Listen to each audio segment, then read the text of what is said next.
Can I have everyone's attention, please? All right, the time is 6:45. It is now time to begin our second forum this evening. My name is Dan Reynolds, Chamber of Commerce board member and law partner with Emmerich Chubb Reynolds, LLC, and I will be serving as tonight's moderator. The format for this evening is very simple. Each candidate has fairly drawn for their seating order tonight. Going in order, each candidate will be given a minute and a half to answer the same opening question. After opening questions, I will then draw a question from a fishbowl previously submitted questions from the Chamber's submission process. Each candidate will then have another minute and a half to answer his or her specific question. We will follow this alternating process until each candidate has answered 6 individual questions. Then going in reverse order, each candidate will be given another minute and a half to answer the same closing question, which will then conclude the forum for Independence City Commission candidates. I would like to point out that our candidates were not allowed to bring any notes with them, although they are permitted to take notes during the forum. 4 candidates are running to fill 2 terms. Tonight's forum is also being videotaped and can be watched on Cable Access Channel 12 and on the city's YouTube channel. So at this time, we are ready to begin with opening questions. Please welcome candidate number 1, Dean Hayes. Mr. Hayes, what do you believe is the number one issue Independence is facing? What competencies, skills, or past experience do you bring to the table that would help tackle the issue? Thank you, Dan. Appreciate you being the moderator this evening, and certainly appreciate this great turnout this evening for the forum. Appreciate this opportunity to speak to you. The number one problem or opportunity that I see for independence is a question of opportunity. The confounding and daunting issues that are facing our city are things like that are far-reaching and do not only affect us but other places in Kansas. What the lack of opportunity creates in our community is things like population migration to other places that have higher opportunity, and therefore we have declining population. Population decline also contributes to property devaluation. That devaluation contributes to complexity in budgeting and planning for things that the city needs to fund because it impacts our ability to raise funds and tax revenues and those kinds of things. So the impact is big. Thank you. Thank you, Mr. Hayes. Please welcome candidate number 2, Louis Ususi. Mr. Ususi, what do you believe is the number one issue Independence is facing? What competencies, skills, or past experience do you bring to the table that would help tackle the issue? Thank you, Dan. As far as experience, I became involved in city politics probably late 2015, so I spent a good couple of years attending city commission meetings, learning how the commission operated, looking at opportunities that were presented to the commission and opportunities that were missed. I was amazed that certain policies that were brought forth, it took forever to be acted on. And sometimes it took years. One that I can identify with was the procurement policy. It's been talked about for roughly 5 years on and off. And while I was serving on the commission, we've actually passed one. Yeah, we've asked a lot of questions about it, but what we wanted to do was make sure that it did what it was supposed to do and protected the interest of the taxpayer because that's who we serve. But there are a lot of issues that we're facing here. I continue to want to move the city forward in addressing some of those issues. And I think the fact that I've been involved in city politics as far as a spectator for a lot of months has really helped me develop and know what we're facing. Thank you. Thank you, Dan. Thank you, Mr. Ususi. Please welcome candidate number 3, Jerry Hammerschmidt. Ms. Hammerschmidt, what do you believe is the number one issue Independence is facing? What competencies, skills, or past experience do you bring to the table that would help tackle the issue? I think growth is something that we really need to be focusing on. We need to be attracting business and industry to our area. I think we have some really great resources for that. We've got an amazing team through the ladies at the Chamber and MAC and Main Street, and we need to utilize them. We need the tax revenue. We've got to start focusing on infrastructure. We need to be proactive, not reactive all the time. The things that I think I can bring to the table, I'm a team player. I'm a positive thinker. I'm progressive. I like to bring people together. Believe it or not, we're all on the same team. And we're all going to win in this deal or we're all going to lose. There's really no sides, in my opinion. And so we've got to find a way to work together and find solutions on how we can move this town, to greater things. It's a great town, and we don't want to miss out on great opportunities. And so, we have people that have attracted business in the past, and they've done a great job, and they've learned from some missteps along the way. And I don't think we need to reinvent the wheel all the time. So we utilize them, and we take advantage of that. And then when it comes before the commission, we think positive and progressively, and we move ahead and we fix other issues that we have from the revenue that we can generate from attracting those businesses. Thank you, Ms. Hammerschmidt. Please welcome candidate number 4, Anthony Royce. Mr. Royce, what do you believe is the number one issue Independence is facing? What competencies, skills, or past experience do you bring to the table that would help tackle the issue? Well, excuse me.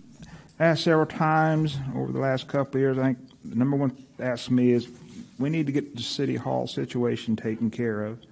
We need to get it completed as soon as we can and at a cost or a budget that everybody can afford to pay. I don't see taxes being raised high to cover it. It can be done. My skills would be, I guess, my 28 years as the city's director of finance and city clerk.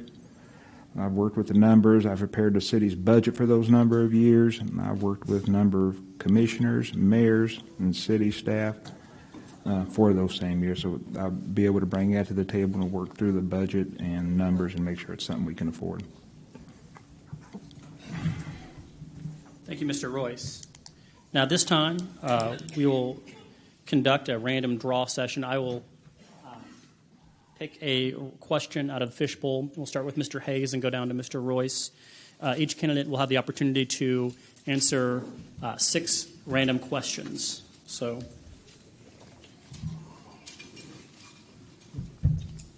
Mr. Hayes. Will the commissioners take a more proactive stance on structures which are listed on the condemnation list? Extensions are a concern.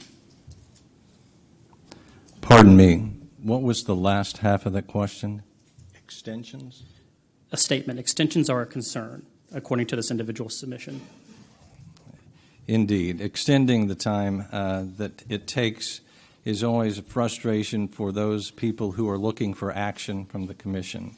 But in terms of the action for these types of structures, it's important to understand that the problem is very large. There are 400 houses in Independence that are classified as either poor, very poor, or unsound structures. Of those, 50 of them are unsound, and 40 of those unsound houses are not hooked up to utilities. This is a logical place to start for us in terms of removing dilapidated housing, and this is, in fact, I believe, the way to approach it. Now, the quantity of those that we can handle in any given year is dependent upon how much we can afford to spend. And it is expensive to bring down a house. So those kinds of things need to be considered. Those kinds of things need to be part of the plan going forward. It's important to understand also that the individuals who are property owners need to have time to consider their own options and to be able to intervene on their own property in a way that saves it from condemnation. So moving ahead is a collaboration between the property owners and the city. Thank you. Thank you. Mr. Ususi. Yes.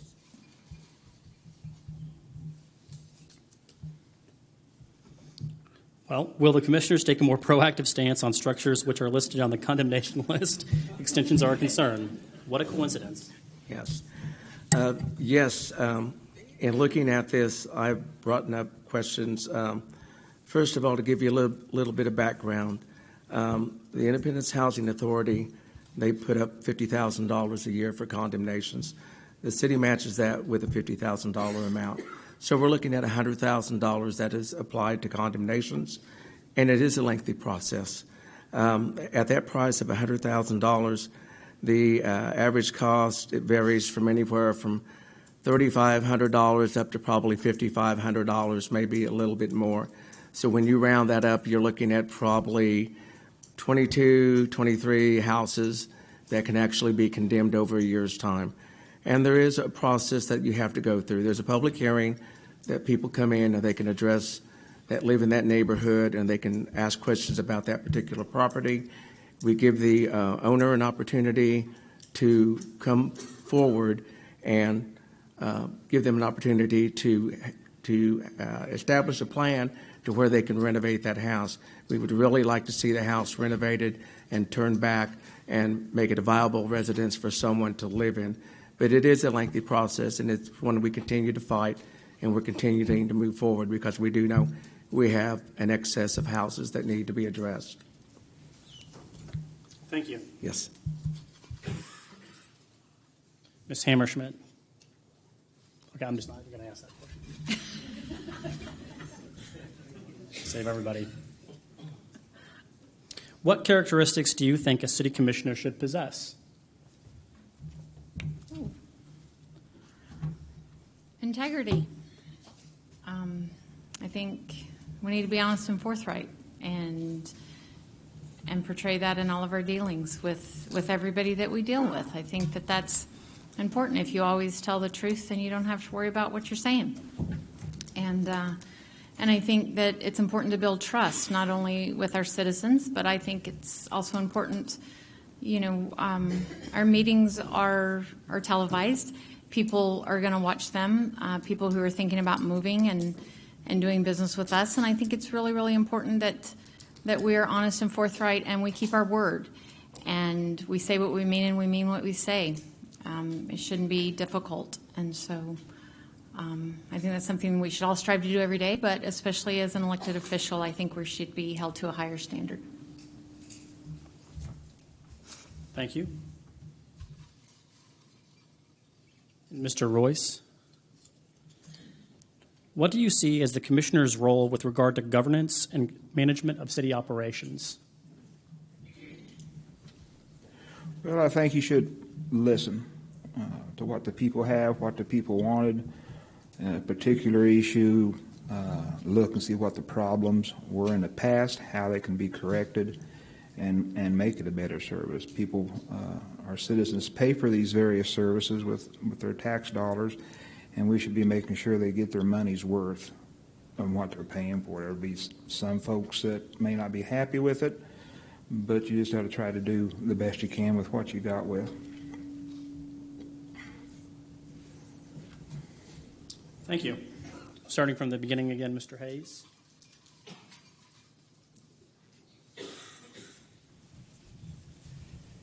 And for some reason, the condemnation keeps coming up, so I'm going to ask you another one. Okay.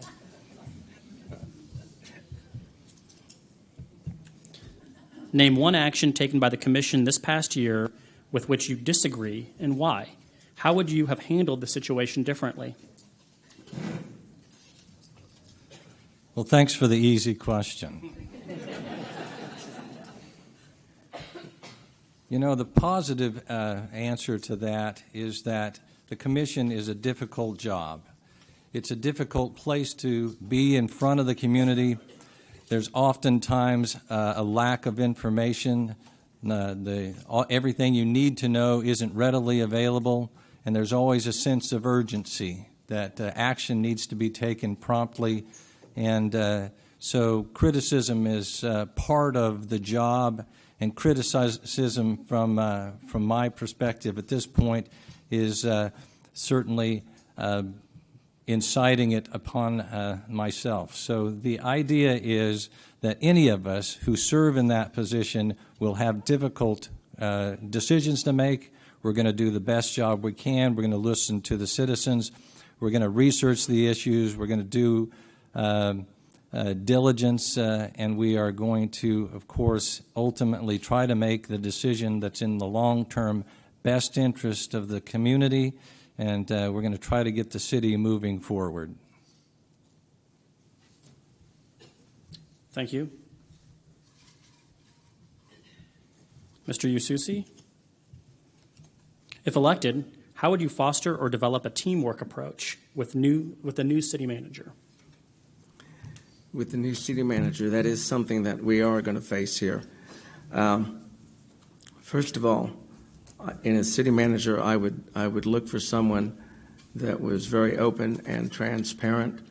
Those are words that are thrown around quite often and spoken of, but sometimes we fall short in making those meaning those words and making that happen. But there needs to be an openness and transparency in government and how we operate. Anything that we do in those meetings is actually open to public scrutiny. And if you can do that, then you eliminate a lot of the potential criticism or questioning of issues that you're facing and trying to come up with a solution, because the end result is there's information that just only the commissioners have privy to that you don't, and that really has a bearing on the decisions that may be made or not made. So it's easy to look from outside in and thinking that I think I know what's taking place and I know all the answers, and the problem is sometimes you just don't, because there are things that happen behind the scenes that I can't divulge, anyone on the commission can't divulge. So we have a better understanding of what it is we're facing, but need to be as open and transparent as possible, and it has to be the whole team. Thank you. Thank you. Ms. Hammerschmidt, what opportunities do you believe exist for the city's economic growth and quality of life?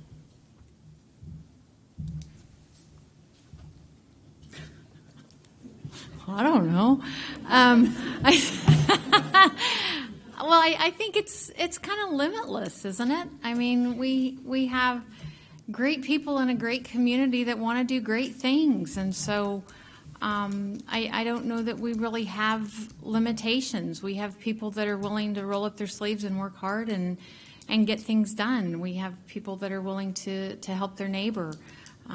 We've got people that are interested in recruiting business and developing ideas, and we have these great professionals that go out and they come back with ideas like Love Independence was something that happened from outside that came back here, and now we have this whole beautification process going on in our community to make it better. So I think we just put limits on ourselves. I don't believe that there really are limits to anything. If we put our mind to it, we can do it. So probably sounds a little Pollyanna, but I believe that. I think that we just have great opportunities, and we just need to get a plan and work the plan. Thank you. Mr. Royce, what do you see as the number one priority or most urgent need facing the city in the upcoming year? I think most urgent thing right now is to get a city manager hired that can work with everybody and get things going. I think the next thing would be get the City Hall project completed, get rid of Building D, and get that cost off from under us. But the city manager is crucial in this. We need some guidance, someone to report to, and to get everything going. Thank you. Thank you. All right, round three. Mr. Hayes.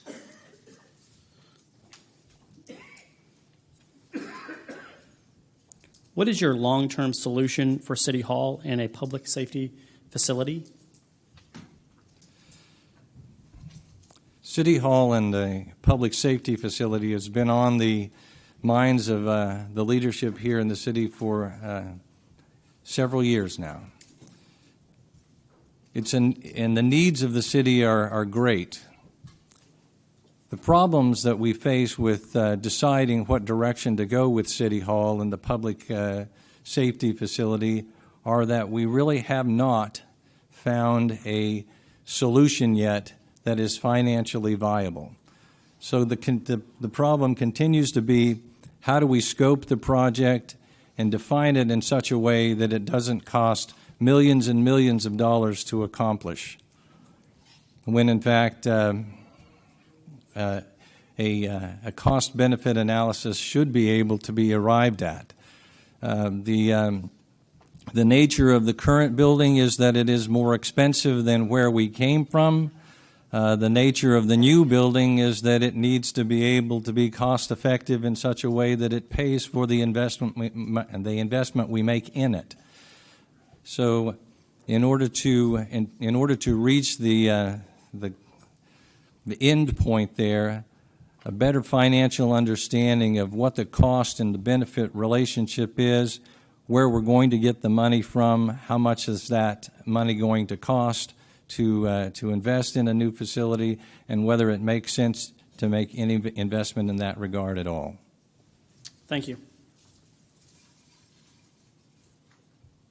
Mr. Yususi, what opportunities do you believe exist for the city's economic growth and quality of life? The opportunities that exist, we have some really great facilities here. We have one of the top libraries in the country. We have a very nice aquatic center. We've made improvements to our Memorial Hall, which is the top-notch facility. So all these improvements enhance the community that we live in. They make it viable for the people, not only that live here, but the people that visit Independence can use these facilities. So the opportunities there are unlimited. My concerns about that is that we're really good at building these facilities, but we also need to make sure that we set plans in place to maintain the facilities. We seem to be lacking from time to time on that, and you can see that with the 1916 City Hall. You know, we're in the situation we are now because we didn't address those issues when we had a chance to.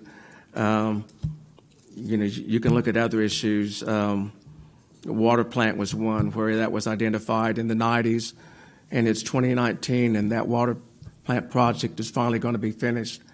But we've just seemed to not be able to face those issues and move forward on them, and I'm glad at least we have on the water plant here since I've been sitting on the commission, and it should be finished before the year's up.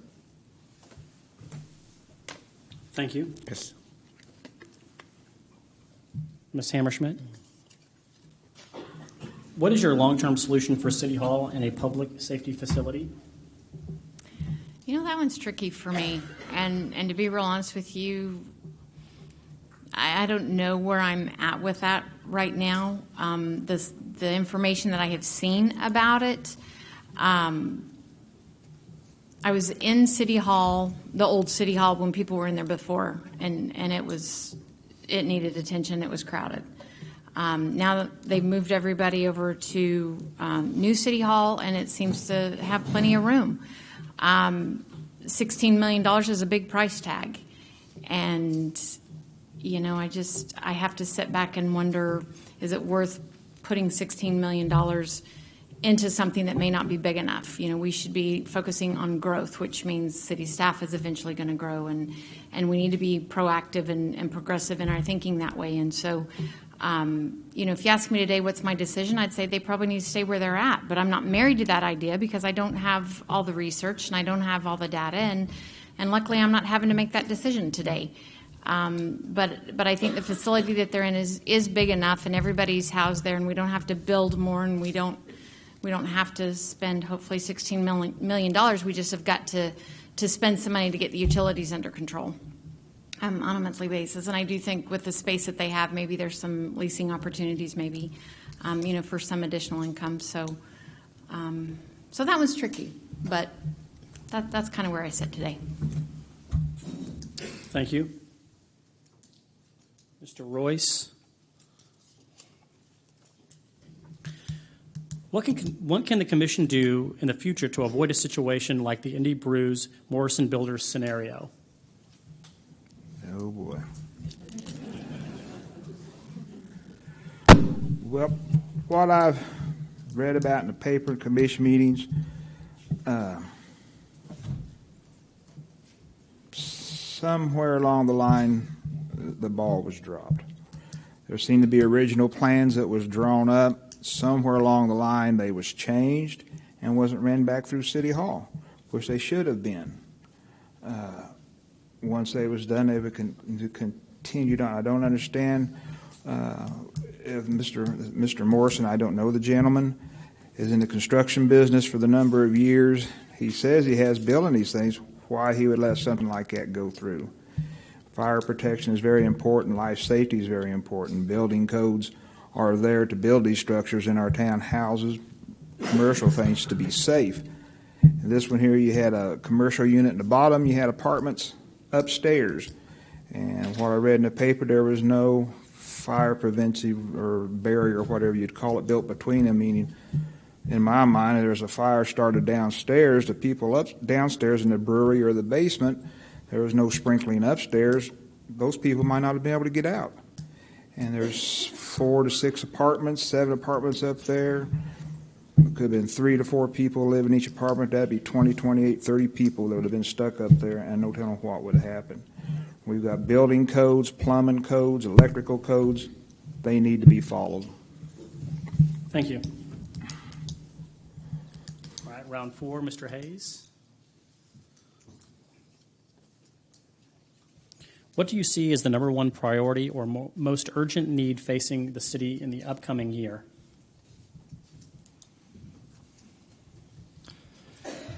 The most important thing in the upcoming year is to repeat, to place the right person in the position of city manager.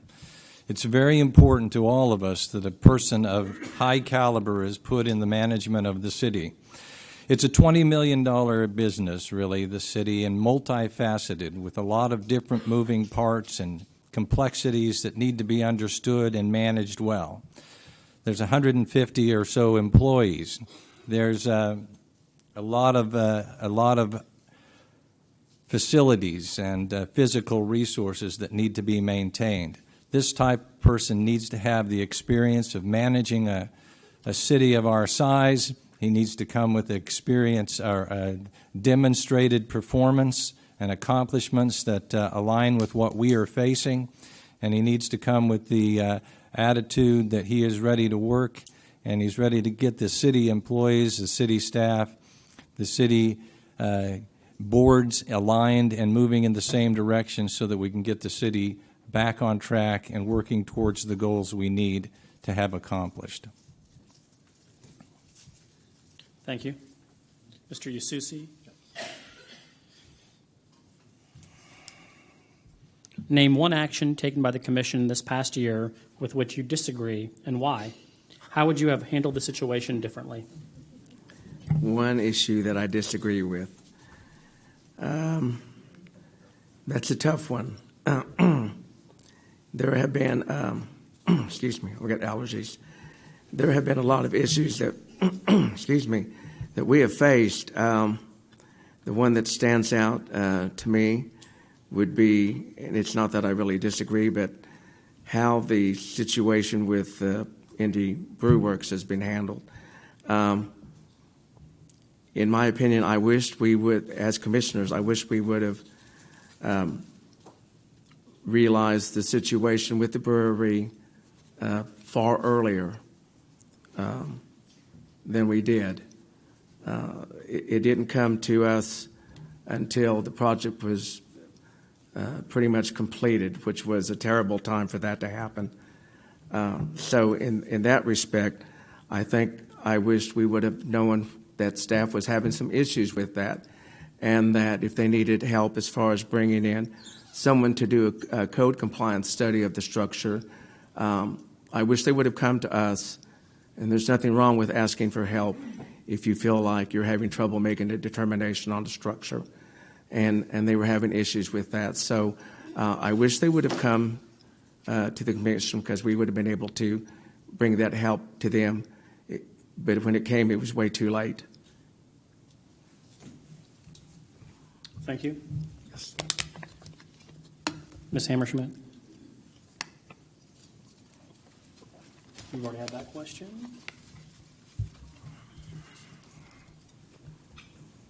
What do you see as the assets Independence has to offer potential new residents and/or new businesses considering our community?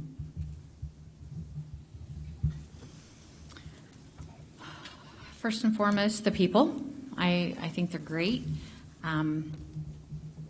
You can't beat our location, honestly. I love that, I don't know that many of you know this, but when we moved here, we moved here in 2002 to get out of the city. And we were able to come to a place where we're 2 hours from a city, so we're close enough we can get where we want to be, but we also have the small town feel. We have the park, the zoo, the lakes, the walking trails, bike paths. We've got our downtown. It's not dying. We need to fill some buildings up, obviously, but we've got all that going for us. We've got Neowalla and all the great festivals and fun runs and all of that. So, there's just a lot of things that are going on. I think anybody who's interested in coming to Independence is going to be very impressed with the things that we have, the things that we offer, the inclusion that we offer people. And then when they just walk around the streets and they meet the people in Independence, it's just so refreshing and so nice that people are so welcoming. And you don't get that every place that you go. And you can take my word for that, because I moved every single year growing up, and I had to start over every single year. New friends, new school, new everything. And so it's just been really, really nice to call this home for as long as we have. And we should be very proud, and we should protect it. Thank you. Mr. Royce? What do you see as the assets Independence has to offer potential new residents and/or new businesses considering our community? Where do you start? Well, I'd have to start probably with our park and zoo. That's a big attraction. You can go out there, especially during the summer months, and it is packed from the zoo, playground. We've got a brand new stadium for football and college games. It's always packed. We've got Neowalla that comes every year, which is used for a lot of things. My youngest brother, I haven't seen in several years, is coming back this Neowalla with his wife. She's never been to Neowalla, but it's also his 40th or 40-something class reunion. So he's going to come back and see a bunch of old friends like that. We got the downtown, empty buildings, street sidewalks not in such good shape, but there's lots of activities going on down there. We got had the Friday night street cruise. They got Thursday nights and free movies downtown. There's just plenty to do, and it's got about everything there is to offer, which you don't have to go through the big city and drive 30, 40 minutes or an hour to get somewhere. You just if you're close enough to downtown, you can walk to most of the stuff. So we just got a lot going on. It's really just too much to mention in a minute and a half. Thank you. All right, Mr. Hayes.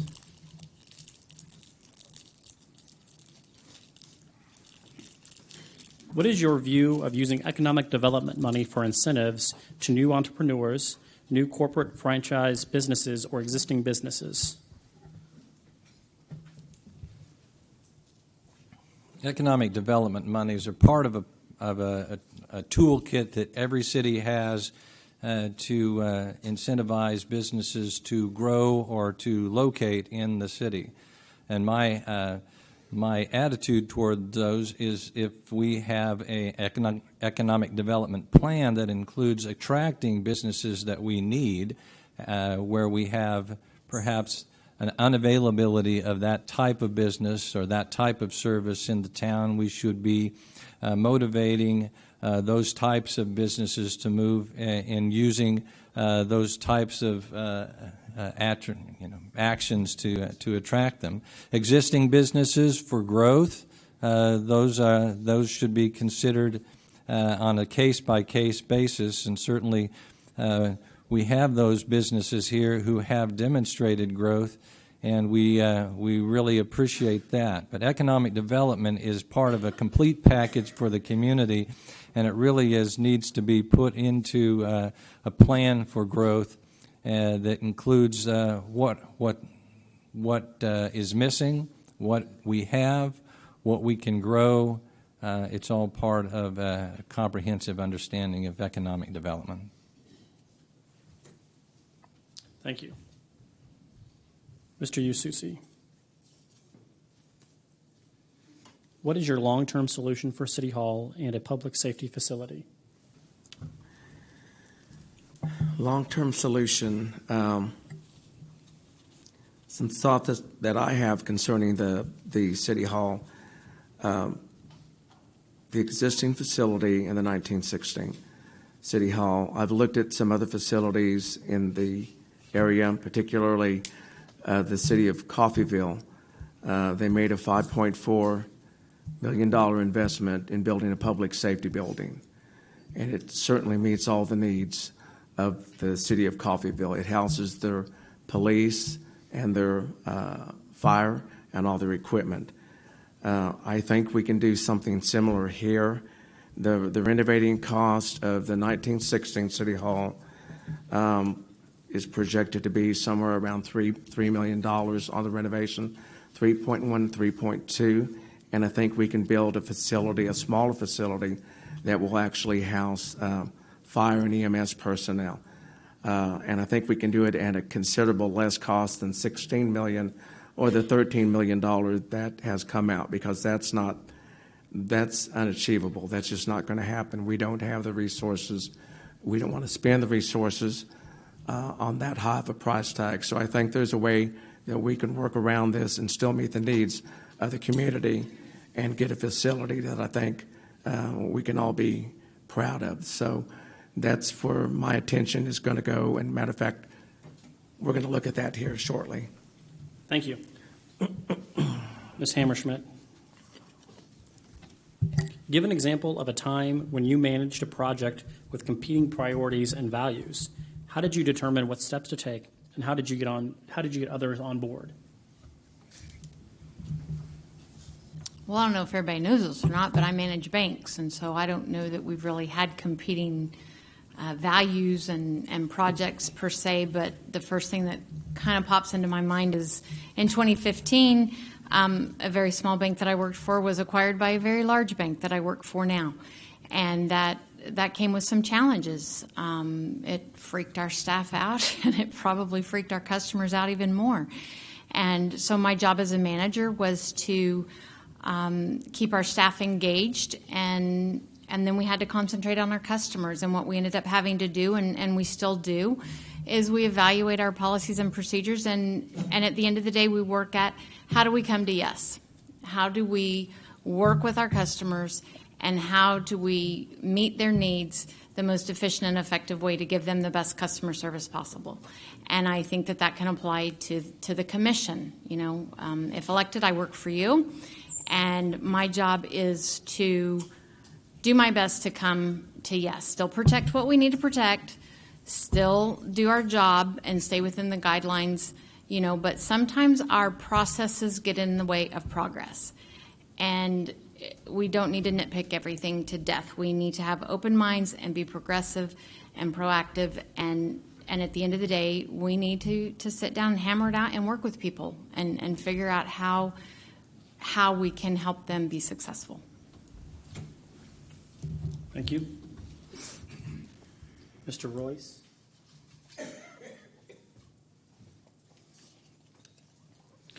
What is your view of using economic development money for incentives to new entrepreneurs, new corporate franchise businesses, or existing businesses?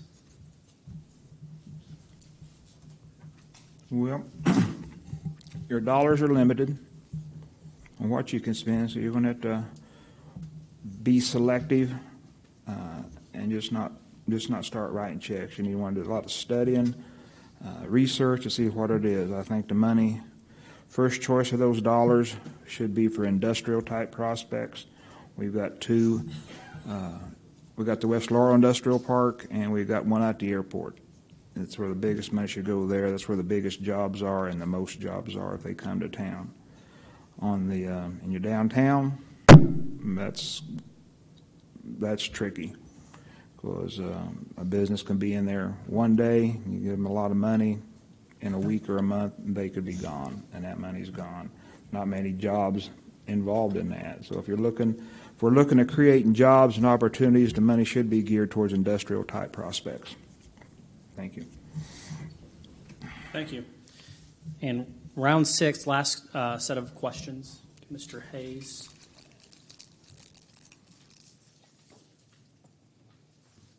You've already got that question. What can the commission do in the future to avoid situations like the Indy Brews Morrison Builders scenario?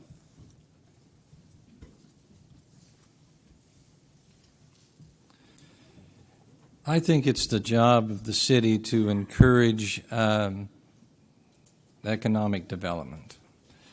Part of that is being able to set processes in place that come alongside the people who are making investments in town and help them smooth out the kinks and move the process forward.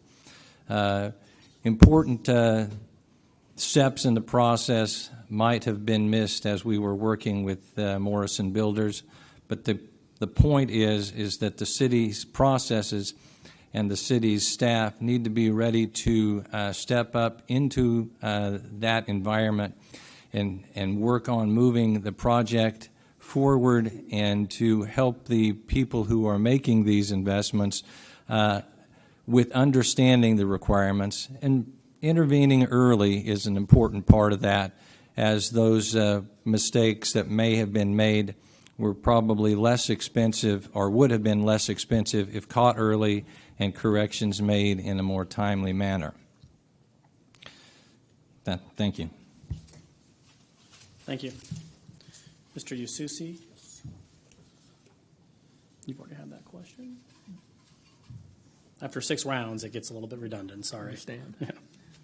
Give an example of a time when you managed a project with competing priorities and values.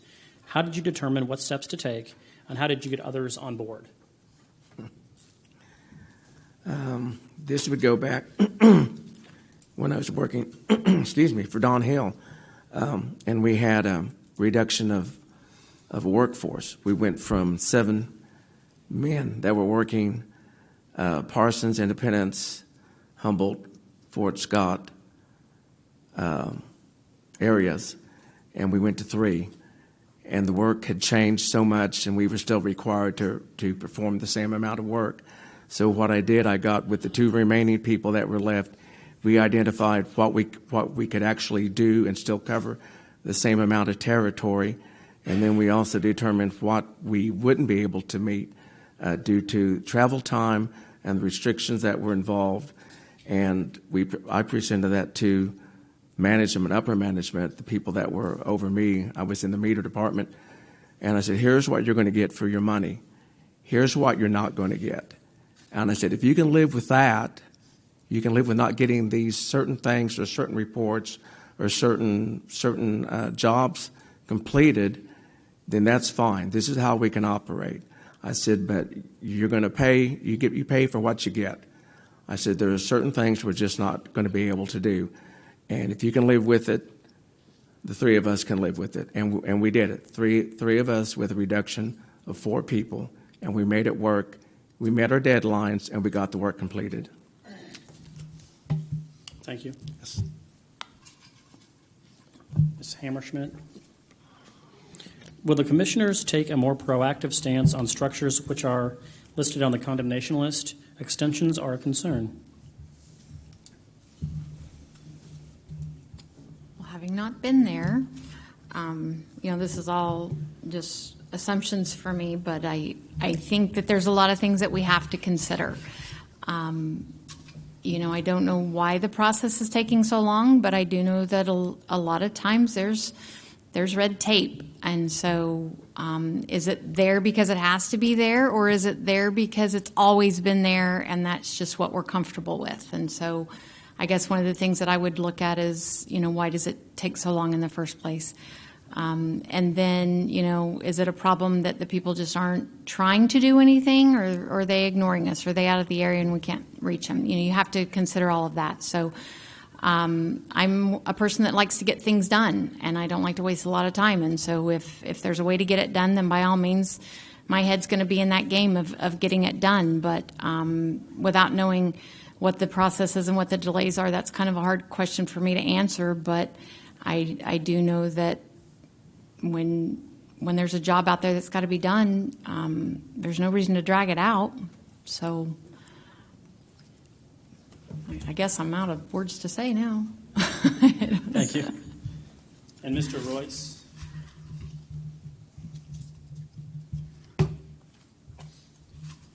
You've already had that question. What opportunities do you believe exist for the city's economic growth and quality of life?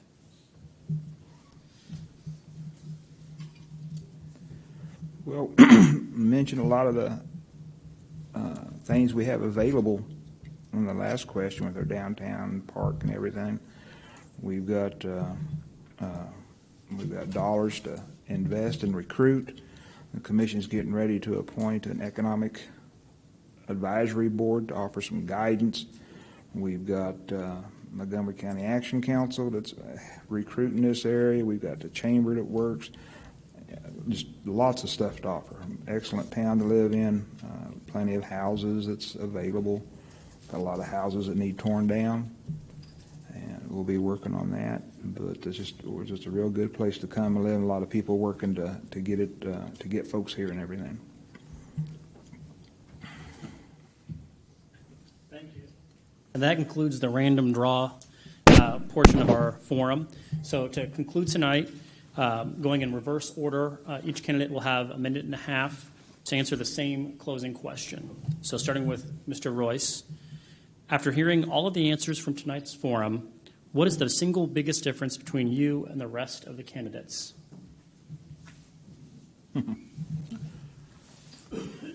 I don't see any major difference between us. I think we've got 4 people up here that would make excellent commissioners. We all seem to be wanting the same thing, to make Independence a better place to live, to bring in jobs. We've all got experience in different ways that we contribute. I've got a career with the city that I can apply, knowing how everything works, should work, what to do if it doesn't work. I just don't see any difference between the 4 of us up here. Thank you. Ms. Hammerschmidt, same question. After hearing all of the answers from tonight's forum, what is the biggest single difference between you and the rest of the candidates? Okay, well, I'm just going to say it. I'm the girl. We're just going to put that out there. No, I run a business, and I manage staff every day, and I'm always having to think on my feet. And I'm not saying that these gentlemen don't have to do that. I'm just going to tell you what I do every day. I'm very big on bringing people together, and I'm a hard worker, and I believe in getting things done. And I put a very high priority on customer service and on finding ways to make things happen.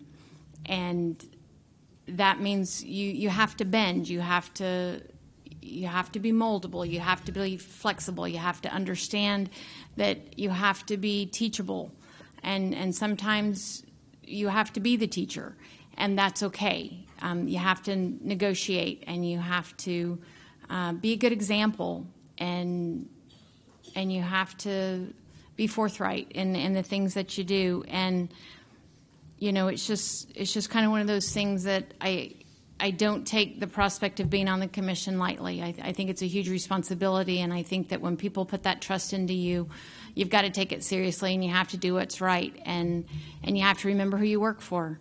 And the commission works for the citizens. So it's very important to remember that.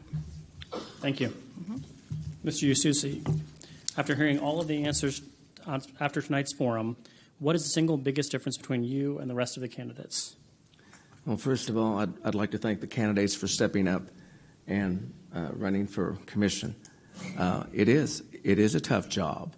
I've spent probably more hours on this than I did even at my busiest time with Westar. I'm always reviewing documents, policies, how do they affect the citizens. I spend a lot of time investing in doing research, and I always have. That's how I've learned. I talked to a lot of different government officials throughout various communities to see what their thoughts are, different city managers in different communities. But I think we all want to move the city forward. I think I've been involved in the process so long that I think I do have a good understanding of what it is we're facing.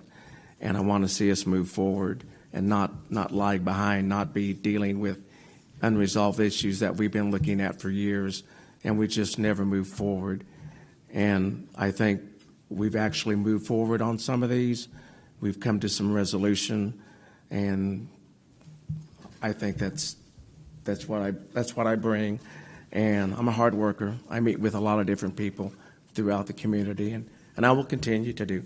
My job is to work for the citizens and do the best job I can for them. And that's what I strive to do daily. Thank you. Thank you. And finally, Mr. Hayes, after hearing all of the answers from tonight's forum, what's the single biggest difference between you and the rest of the candidates? Thank you. The differentiation between the candidates is really very difficult to pick out. Jody and I have been active participants in the community. We've raised our family here. All of our children have graduated from Independence High School. We've put our roots down here. We've come to love this community and love being part of it. We've been active in our church. We've been active in community organizations. We've been trying to make a big difference in the way that we are bringing value to the community. I think that's probably true in certain ways of each of the candidates. My work experience, my education, my abilities, I think possibly may be the single difference in that I was trained to be a problem solver. I was trained to be an efficiency expert. I was trained to implement processes and procedures. And I've done that throughout my career. In that career, I've worked in many places, and I was very, very fortunate to find the last place that I worked here in Independence, Kansas. It's a great opportunity. It's been a great place to live. It's a great place to raise a family. I feel very fortunate to having been part of the community. Thank you. And with that, we are concluding tonight's City Commission Candidate Forum. Please give a round of applause to each of the candidates up here.